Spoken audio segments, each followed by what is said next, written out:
Assalamualaikum warahmatullahi wabarakatuh. Perkenalkan, kami dari kelompok 1 gelombang B, Laboratorium Kimia Analitik, alhamdulillah mendapatkan kesempatan untuk membahas lebih lanjut tentang praktikum penetapan kadar NaCl dalam garang dapur dengan menggunakan suatu metode yang bisa kita sebut dengan metode Mohr. Tujuan dari praktikum ini ialah yang pertama, untuk mengetahui prinsip kerja literasi argontometri, dan yang kedua, untuk mengetahui kadar NaCl dalam garam dapur dengan menggunakan cara Mohr. Pada praktikum penetapan kadar NaCl dalam garam dapur ini, kita lakukan dengan suatu literasi yang disebut dengan literasi argontometri.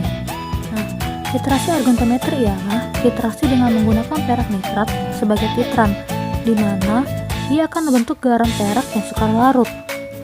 Metode argontometri disebut juga dengan metode pengendapan, karena pada argontometri memerlukan pembentukan senyawa yang relatif tidak larut atau endapan. Argontometri merupakan metode umum untuk penetapan kadar halogenida dan senyawa-senyawa lain yang membentuk endapan dengan perak nitrat pada suasana tertentu. Prinsip dasar dari titrasi ini ialah terjadinya reaksi pengendapan yang mencapai kesetimbangan pada setiap penambahan titran, di mana tidak ada zat pengotor yang mengganggu, dan juga menggunakan indikator untuk mengetahui tercapainya titik akhir titrasi tersebut.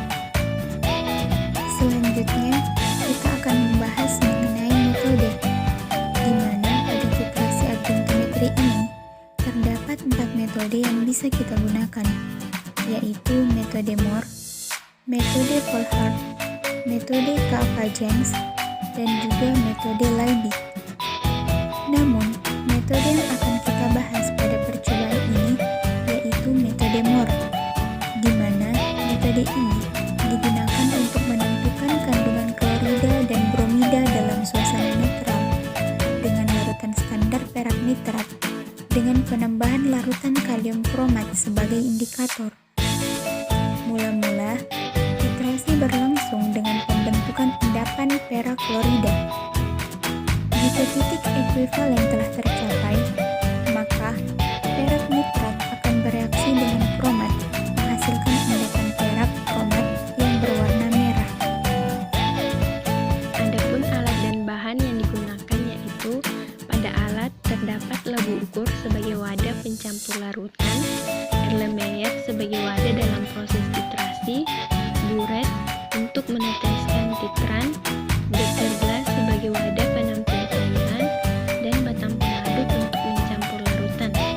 Adapun bahannya yaitu garam dapur sebagai larutan baku sekunder, larutan AgNO3 0,1N sebagai larutan baku primer atau titran, kalium kromat K2CrO4 sebagai indikator, dan aquade sebagai pelarut.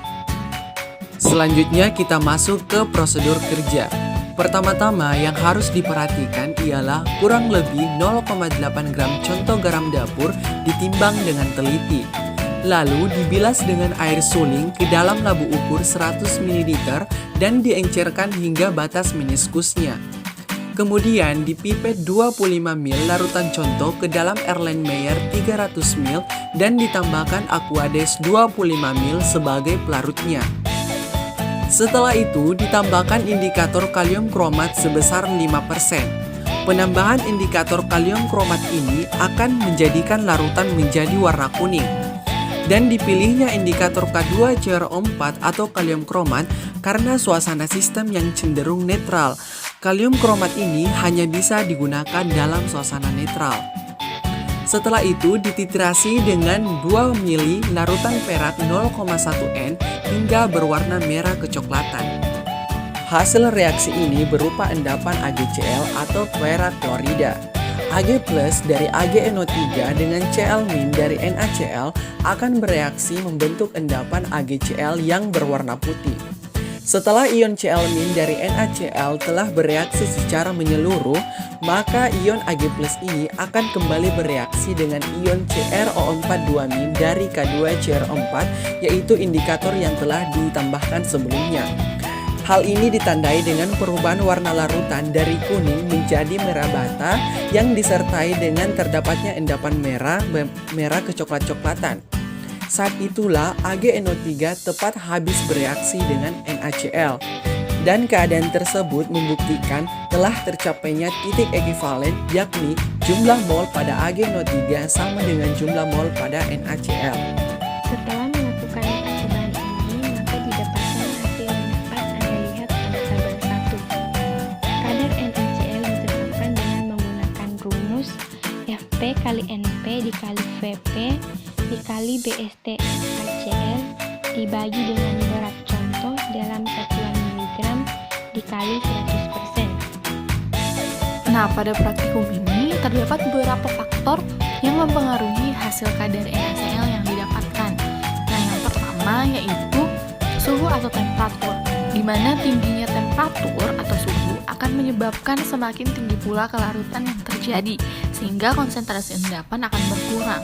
Nah, kemudian yang kedua yaitu sifat alami pelarut, di mana garam anorganik akan lebih mudah larut dalam air dibandingkan pelarut organik seperti alkohol atau asam asetat, karena setiap pelarut memiliki kapasitas yang berbeda dalam melarutkan zat. Nah, begitu juga dengan zat yang berbeda memiliki kelarutan yang berbeda pula pada pelarut tertentu. Selanjutnya yang ketiga yaitu adalah pengaruh ion sejenis, di mana kelarutan endapan akan berkurang apabila dilarutkan dalam ion sejenisnya. Yang keempat yaitu derajat keasaman atau pH, di mana kelarutan garam yang mengandung anion dari asam lemah akan menyebabkan penggabungan proton dengan anion endapannya.